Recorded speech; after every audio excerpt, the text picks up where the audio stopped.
You can continue talking. Ooh. Hi there. Sorry, I just got a new computer and I couldn't get on. But I got on, so we're good to go now. But it was a little challenging, so I apologize for being a few minutes late. I didn't have everything that I needed to have downloaded wasn't downloaded, and then it didn't work even when it was downloaded. So, but now it worked, and that's all that matters, right? I don't think there's anybody else waiting to be admitted. I think we're good. I'll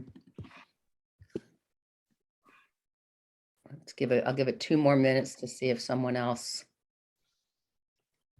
joins us, and then we can get started. Or maybe one more minute.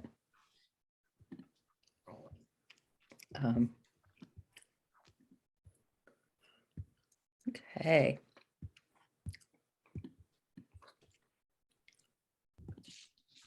All right, it looks like nobody else is in the room trying to be admitted.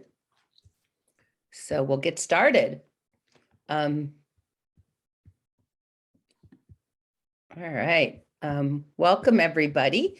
I have on my, what's the word, on my calendar or whatever, that today is biblical Judaism that we're talking about. Does that match everybody else's perceptions? Good.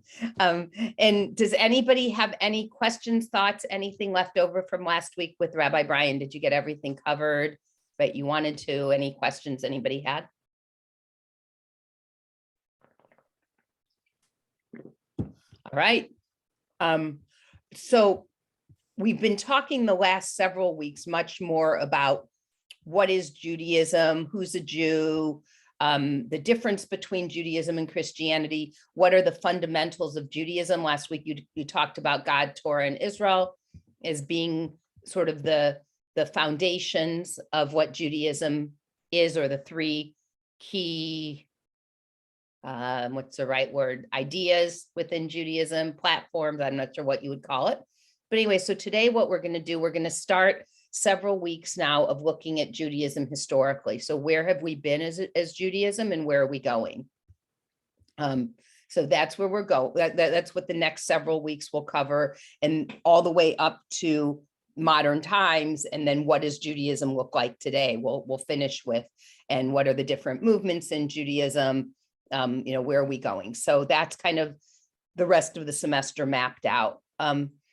So today we'll talk a little bit about biblical Judaism and what is that? How does Judaism begin? How does this covenant with God progress? And where are we going biblically? What did Judaism look like biblically? So let me first start out. What is the basic covenant that we see in the book of Genesis where Judaism begins? Anybody? Preston? Circumcision. Yeah.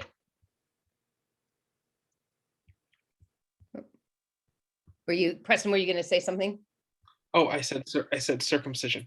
Yes, good. And so who's that initial covenant with that brings about, like, definitely circumcision is one of the major components. How does the covenant begin? God tells Abraham that he must he must take his son out and slaughter him. But then once Abraham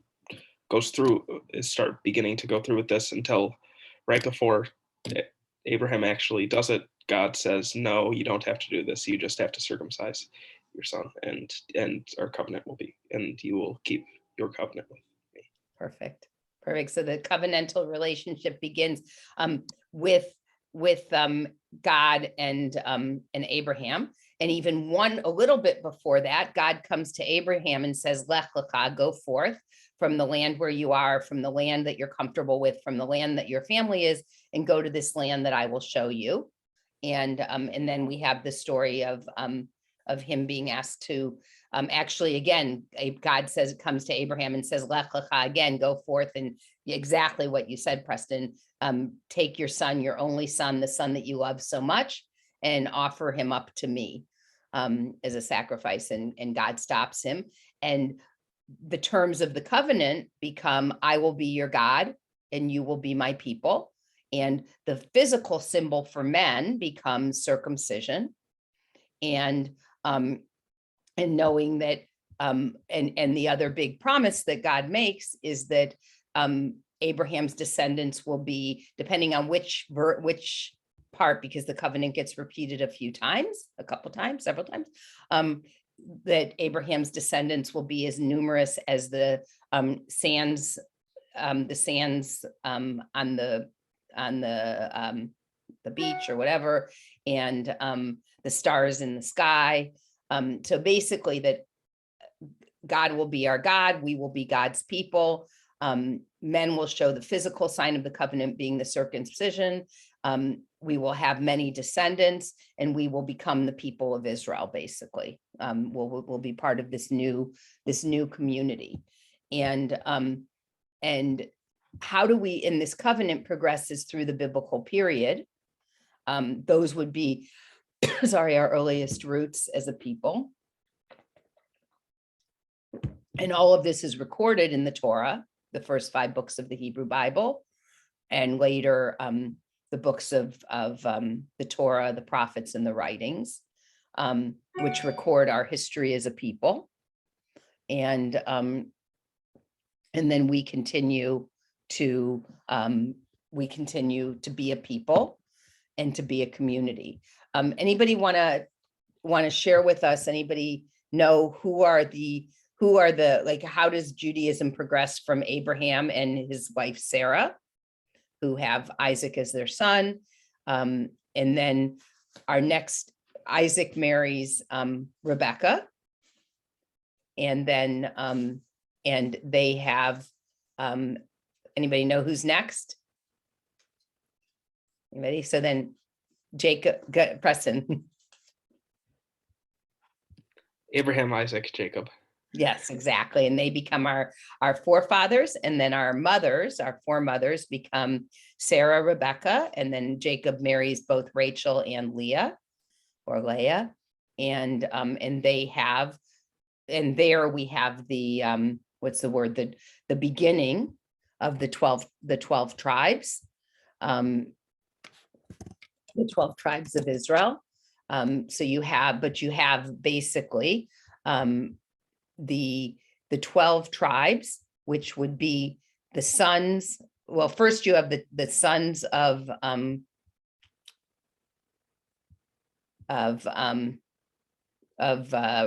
Rachel, Leah, two handmaids, and or servants or whatever, and Jacob. And we have Reuben, Simeon, Levi, Judah, Issachar, Zebulun, Joseph, Benjamin, Dan, Naphtali, Gad, and Asher. Now, both Joseph is not given. Those are the original 12 tribes. And later, when there's actually land given, and we'll talk about that in a minute, the 12 tribes change a little bit because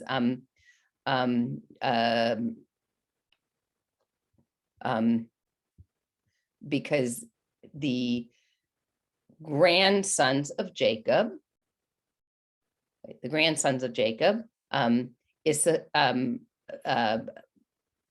of Ephraim and Manasseh become two of the tribes. But anyway, we'll go into that in a minute. How about, so let's go back before I don't want to get out of what's the word, like out of sync or whatever. So we have our patriarchs and matriarchs, and then the people. There's a famine in the land. Well, actually, first before that, what happens to Joseph? Anybody know the story in Genesis of what happens to Joseph? Anybody? Isn't he? Yep. I feel like I might be mixing up Joseph's. Isn't he given a gift? But he's like the favorite child. He's given a gift, which is like a beautiful coat by his father, and then he is later like sold into slavery by his brothers who are jealous. Yep. Exactly. Yes. Perfect. they tell Jacob, their father, that Joseph is dead. And then they go down, and later, exactly as you said, Joey, they're sold into Joseph is sold into slavery, and he ends up in Egypt. Later, there's a famine in the land, and Jacob's sons go down to Egypt to try to get some food. And lo and behold, they don't recognize their brother Joseph, who's rose into a position very high in Egypt. They don't recognize him. They meet with him. He recognizes them. Long story short, basically they are reunited. They're reunited with Jacob. They all go down to Egypt, and Joseph has risen up and becomes very powerful in Egypt. And then that ends the book of Genesis. And then we start the book of Exodus, and we start with the Pharaoh no longer remembers Joseph, and the Jews are slaves in the land of Egypt. And Moses is born. He should have been killed because all the Jewish boys were being killed by the Pharaoh, by the Pharaoh's regime, whatever, and by the midwives. But anyways, Moses is saved, and he is then taken by Pharaoh's daughter, raised up in the kingdom. And basically he goes before Pharaoh, and he realizes that he sees the Egyptians beating up and killing a Hebrew slave. He realizes this is problematic for him. He goes before Pharaoh. He says, "Let my people go." Pharaoh says no. They have a few different plagues that happen. And then eventually Pharaoh agrees to let them go, but starts to change his mind as they leave. They leave, and they're very hurriedly. And this is where we get the Passover story from, that they didn't have time to let the bread rise that they were baking. And so instead they had matzah. They crossed the Red Sea. It parts for them. And then then it closes behind them, and Pharaoh and his warriors are all killed in the sea when it parts. And they celebrate on the other side because God has saved them. And then they're wandering in the desert. They wander. Anybody know what happens after that? I'll stop telling the story, but anybody know what goes on after that, after they are in the desert and during their wandering? Anybody? Yes, Joey. They wander for 40 years. Yep. And then later, that's when I want to say Moses gets a vision to go to Mount Sinai. He he goes up for 10 days. Gets the 10 commandments. For the 10 commandments, yep. And then comes down to see like all of the people that he brought with him, like engaging in various forms of sin. Yep, of basically idolatry. And they built a golden calf under his brother Aaron's tutelage. And he gets very upset. He throws the 10 commandments on the ground. They break. And eventually he goes back up, gets them again.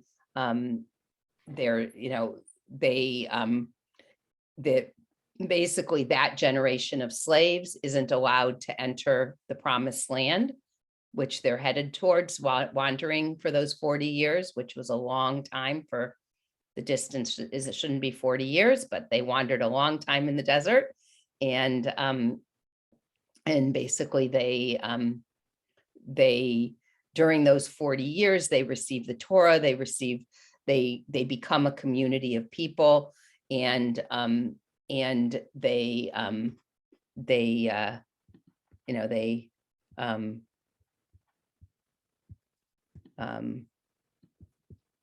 let's see,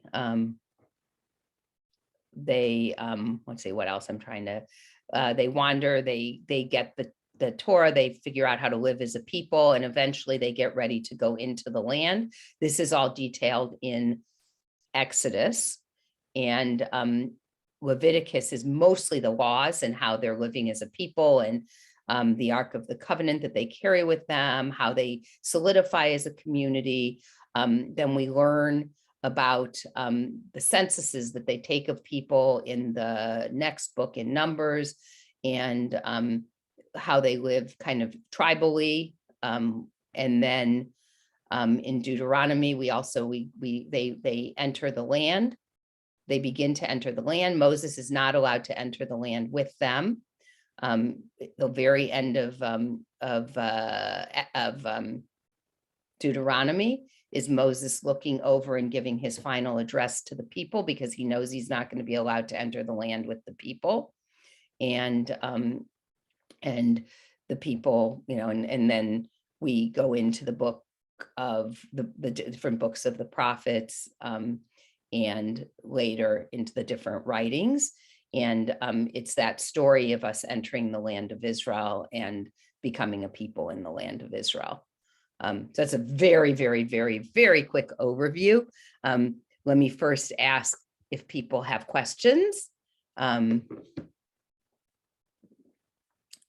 But during this time, I think what's really important is we watch how the covenant grows and how the Israelites begin to see themselves as a people.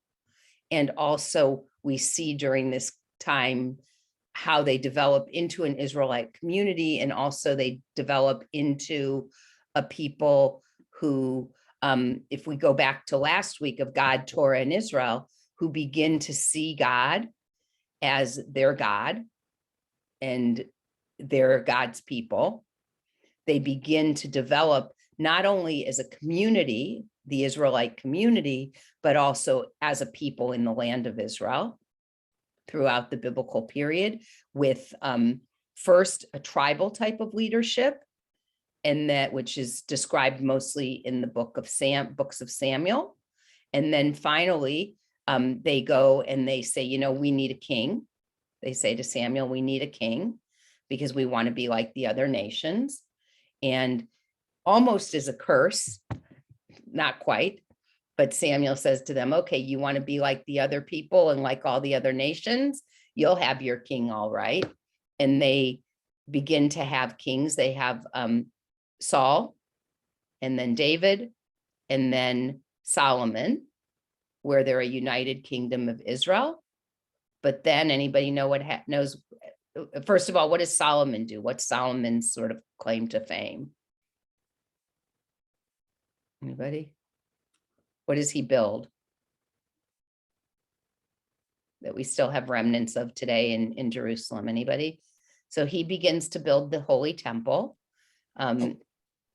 And we still have when we go to the Wailing Wall, and if people go to Israel and they go to the wall, what's left of the remnant of the retaining wall around the actual temple. It's not a part of the temple that's left, but that's the wall, the holy wall in Jerusalem that Jews still will go to and pray at that wall, and is one of the holiest sites within Judaism, is that temple that was built by Solomon all those years ago.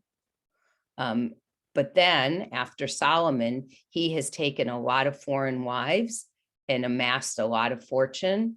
And what it basically happens is the kingdom split into two kingdoms.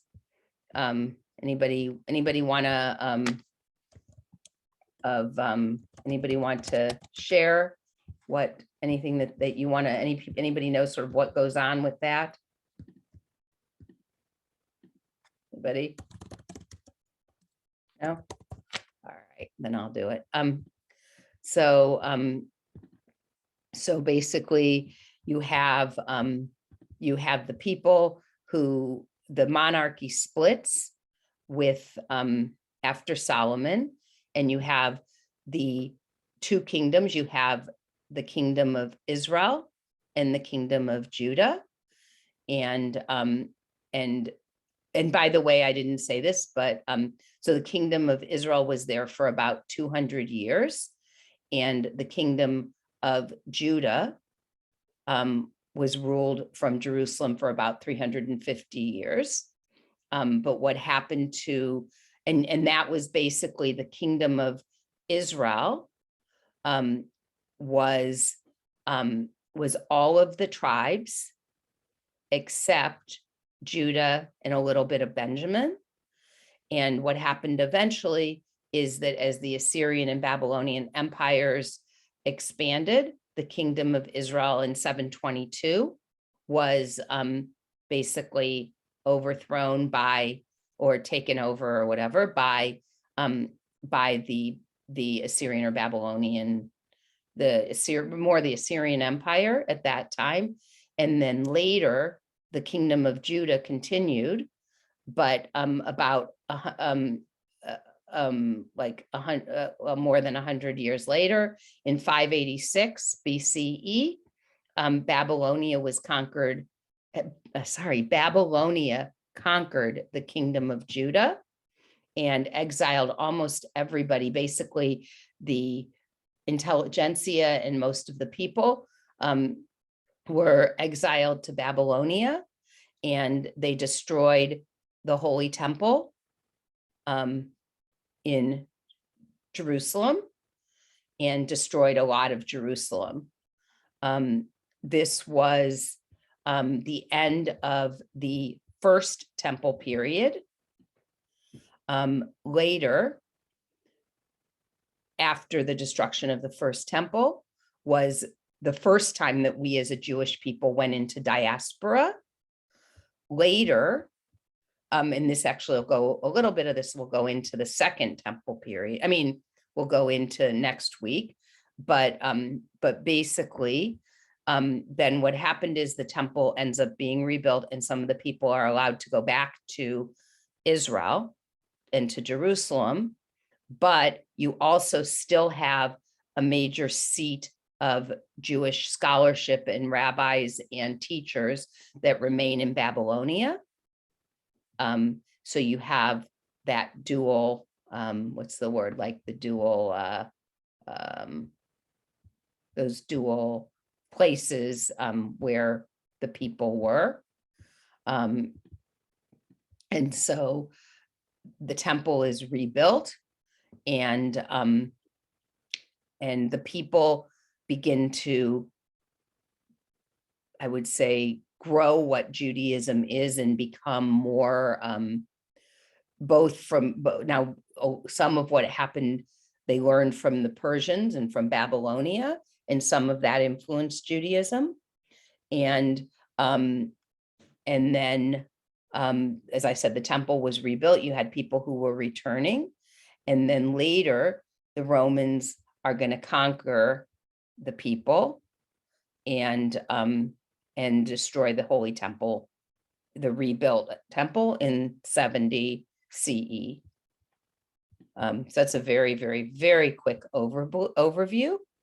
But during this time, you also have we've talked about the patriarchs and the matriarchs. You also have the prophets who are constantly talking about there being a lot of idolatry in the community and railing against the people, and talking about both the need for the people to believe in the one God and monotheism. Now we can talk, which I want to actually talk about for a minute, but we'll go back to that in a second. And basically, the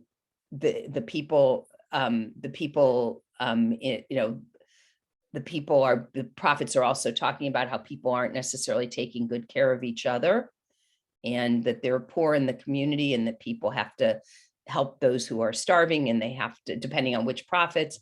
Some of the prophets actually were earlier prophets that were carted off during the earlier period.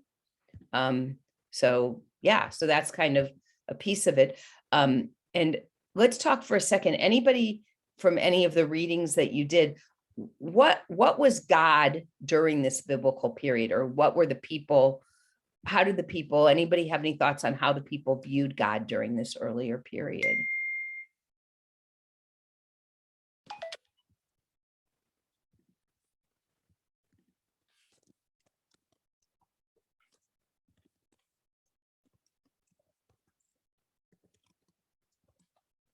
Anybody?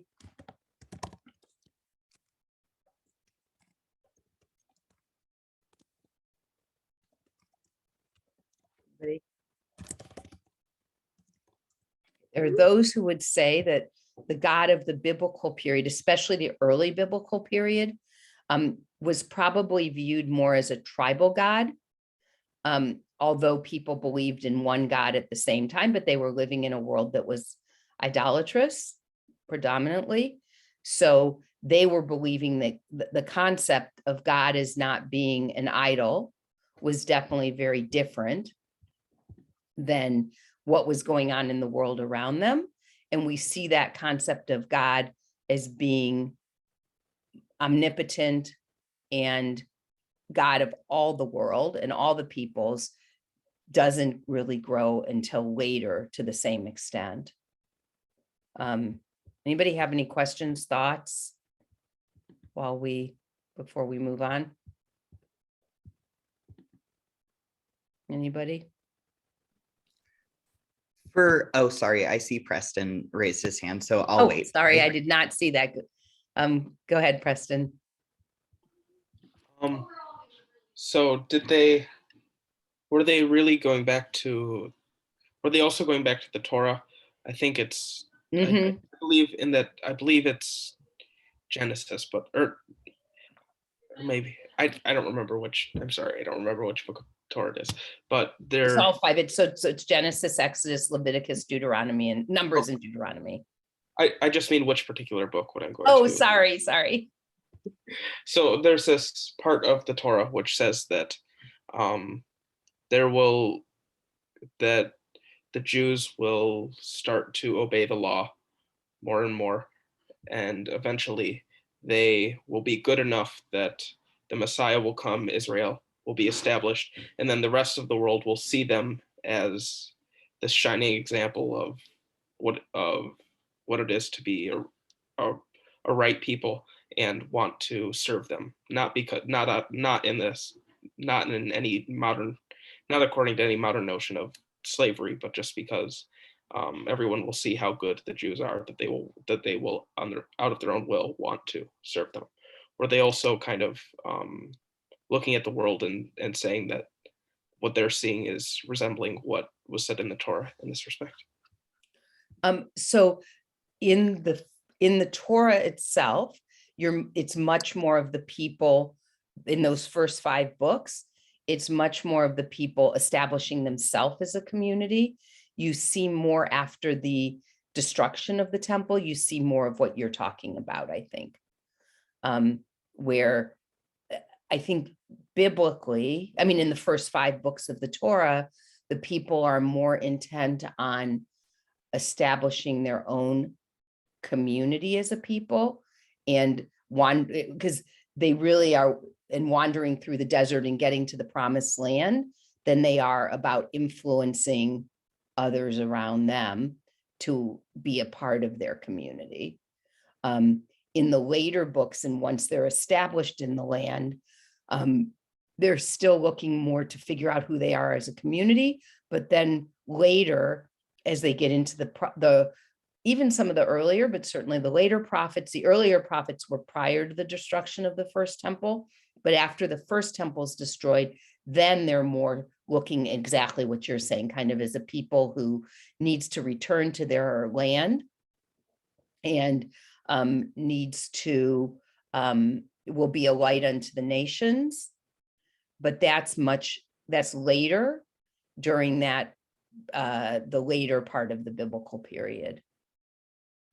And and then after the destruction of the second temple, after the destruction of the first temple is the first time they're in diaspora or not living within Israel. But you also have major academies being established in under the Babylonian Empire, and the people having really major seats of Jewish learning.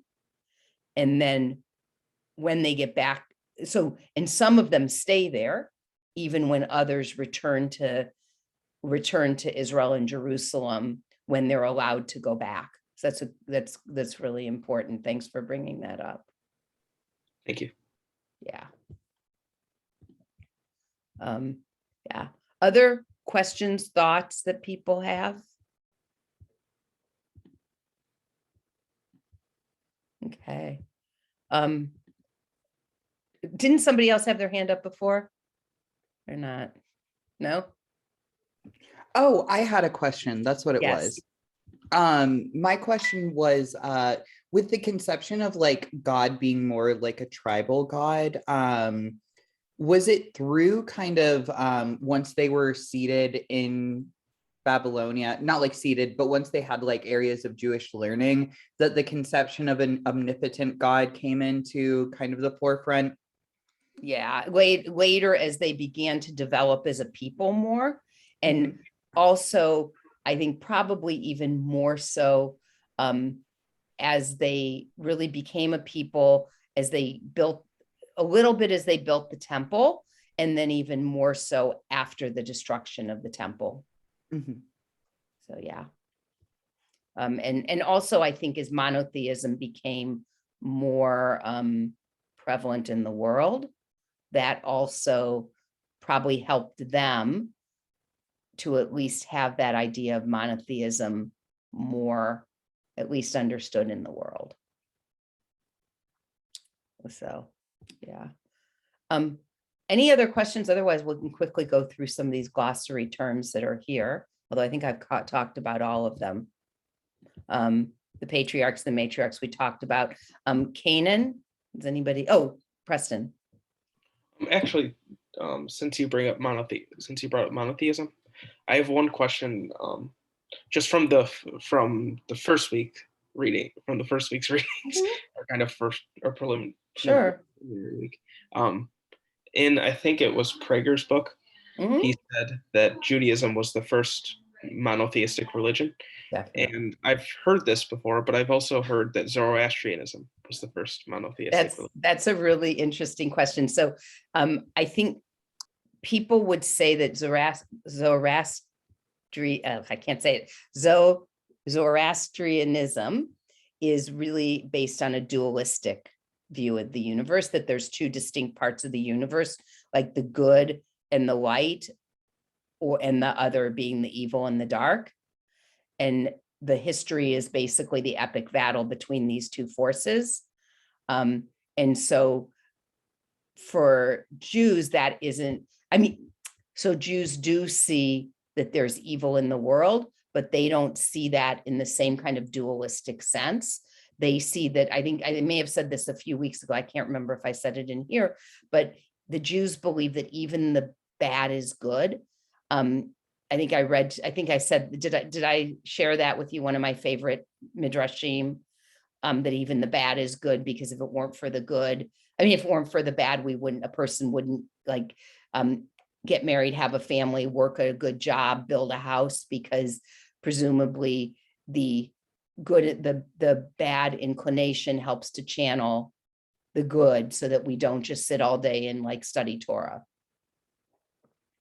Yeah, I think we might have mentioned that in terms of like the differences between Judaism and Christianity, the difference view of like sin versus bad. Yes, exactly. Thank you. I knew I thought I remembered saying that, but I couldn't remember when. So I think that's one of the key differences, and why Judaism is much more monotheistic and belief in one God, and not really two different distinct parts.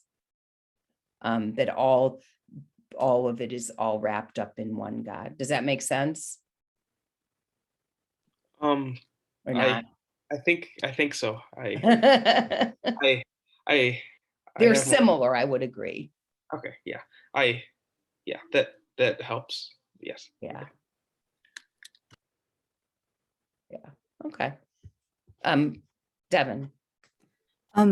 Similarly, I've heard people claim, or some people try to make the argument that the Egyptians under Akhenaten were sort of monotheistic because he focused on the sun god, but it's still not completely like getting rid of everything else, and it's still built around this larger system with multiple gods. Exactly, and with idols and that kind of thing, somewhat, yeah. Or at least, I guess this worshiping the sun isn't worshiping an idol, but definitely I agree with what you're saying. I feel like there's still like idols involved in like the form of worship more Absolutely generally. agree. Yeah, I absolutely agree. Yeah, good. Okay, and then let me just, so any other questions first, and then I can jump into some of. And I think when I say too, I guess I should clarify what I mean by saying that the God of Abraham is more of a tribal God, is the sense that there is one God, and maybe that there's not really concern with what other peoples are doing. Does that make sense? It's not that they don't see God as all powerful and omnipotent. It's more that they aren't really looking at what other gods are doing. I mean, what other, peoples are doing vis-a-vis their own gods. Except that we know we don't want to be doing the same thing, because there's a lot of railing at the people against idolatry and the importance of believing in one God. Yeah. So basically, I think I've talked about the judges and the monarchy and the northern kingdom and the kingdom of Judah. The prophets I've talked about, and then the importance of Zion or Israel. Both, they see themselves as the people of Israel, as the Israelites, but they also see the importance of the land of Israel as being, and I may have forgotten to say that with the covenant, that I will be your God and you will be my people, and I will take you to this land that I will show you. And this is the land that I give you as the symbol of our covenant, as a symbol of the covenant between God and Abraham. And that Abraham leaves his land, the land of his father, the land where he was where he was born, in order to go forth from that land to the land that God would show us. And so Israel is introduced as a very critical part of that covenant, is the land of Israel, and that promise of God to bring the people to the land of Israel, which we see fulfilled at the end of the first 5 books of the Torah. And they refer to themselves, and I think you may have referenced this, but Jacob, who we talked about, was had his name changed to Israel when he had a twin brother, Esau, and he stole Esau's birthright, and because he was the younger brother, and he stole Esau's birthright and ran away, and that's when he married his wives and had all of his children, and then he was going back to make peace with his brother, to meet up with his brother for the first time since he'd stolen the birthright, and in the night he's waiting until the next day to meet up with his brother on the shore of the river. And he wrestles with a being, both divine and human. We don't know what that exactly means. An angel of God. He wrestles with God, whatever it is, throughout the whole night. And then he says, let go of me. And he says not. And then he says, the being says, let go of me, and Jacob says, not until you bless me, and his name is changed to Israel, the one who has striven with beings both divine and human, and still and is able to survive.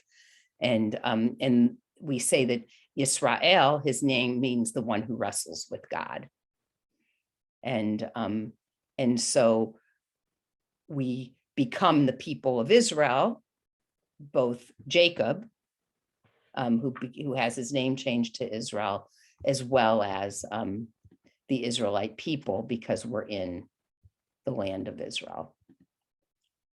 or we end up in the land of Israel. So yeah, that was a very, very quick overview of a lot of years. But any other questions or things that people want to discuss? So where does that story fit in this sort of timeline that you laid out? Sorry, say that one more time. Where does that story fit in this sort of Of timeline Jacob? that you just, yeah. Very early on. So you had Okay. Abraham, whose son is Isaac, and then Isaac is married to Rebecca. Abraham is married to Sarah. They have Isaac. Isaac is married to Rebecca. They have Jacob and Esau, they're twins. And then Jacob becomes the kind of the inheritor of Jewish Jewish tradition. Jacob has 12 sons, and that's where the 12 tribes of Jacob come from. And so that's laid out in the book of Genesis. And then one other related question, do you know like the Hebrew word that's used for the being, and is it used like anywhere else, or is it just in that story? That is a great question. Let me Sorry if that's too detailed. No, I'm blanking for this moment. So let me just look it up real fast and I'll give you an answer because I'm blanking at this moment.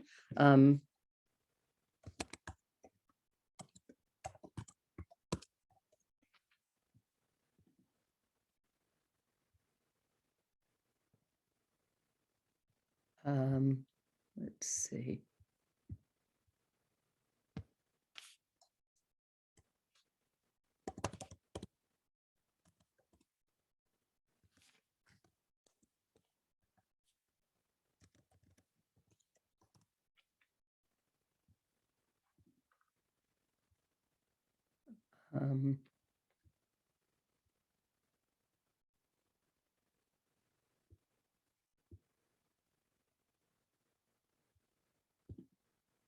Hold on.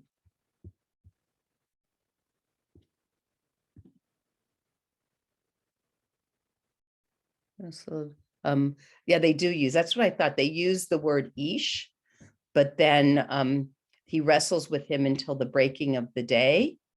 And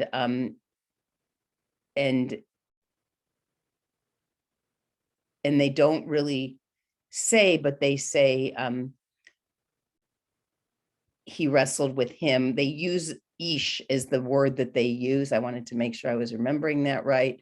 But then he prevailed against him, and he what's the word? He wrestled with him. He took the socket of his hip and was out of joint. And he said, let me go, for the day breaks. But he said, I will not let you go except if you bless me. And he said to him, what is your name? And he said, Jacob. And then, and he said, not Jacob shall you be called anymore, your name, but Israel, for you have struggled with God. And they use Elohim there, and with men, the imanashim, the tukal, and you prevailed. So that's where it comes into what I had said before, that he wrestles with both, beings both divine and human. So we don't really know, because the only word is that's used is ish, but also but it says he's wrestled with beings both divine and human, with God and with men, I guess would be a better way to put that, with Elohim and with Anashim, the Imanashim, Elohim, the Imanashim. It's a good question. But that story is actually, I think, a really important story for Jews, because we talk a lot, I think, in Judaism about how we are encouraged to question. And this is a time where very much we're encouraged to do that questioning. We're we see in our tradition the very name of Jacob, one of our forefathers, is that he struggled with beings, both, with God and with men, and has prevailed. And so that idea of wrestling or struggling with God is something that we see in our tradition. So I think it gives, for me, it's the symbol for me of how we are encouraged to wrestle with God. So, yeah. Any other questions people have or thoughts or anything?